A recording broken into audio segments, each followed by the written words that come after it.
Mina ni fitiavanao rineny neny tiai sy hayampara reo zavatra vita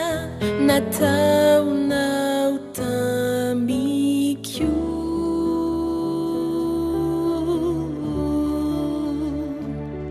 nitondran-kibo nizakatrany nikiolokolo sy nanabe ianao nanao izay hahasoay tsy sasatra ianao isaorako anao izany nampianatra nirariny nihitsiny sy nanafayanay nokendrinao omendrika olombanona oreare intray androany avo indrindra ny fitiavanao fitiavana tsy mety ritra sapako izany tsy ho faty ato anaty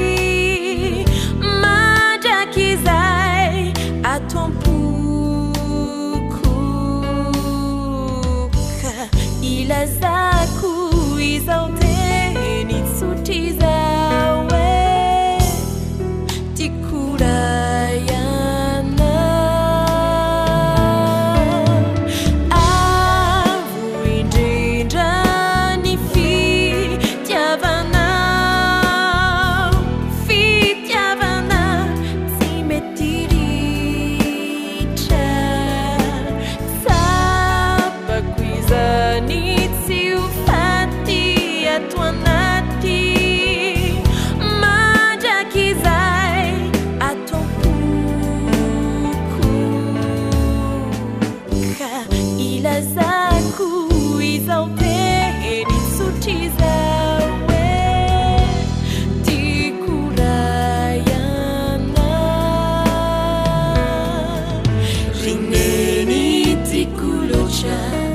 ny fitiavanao kairano atorotro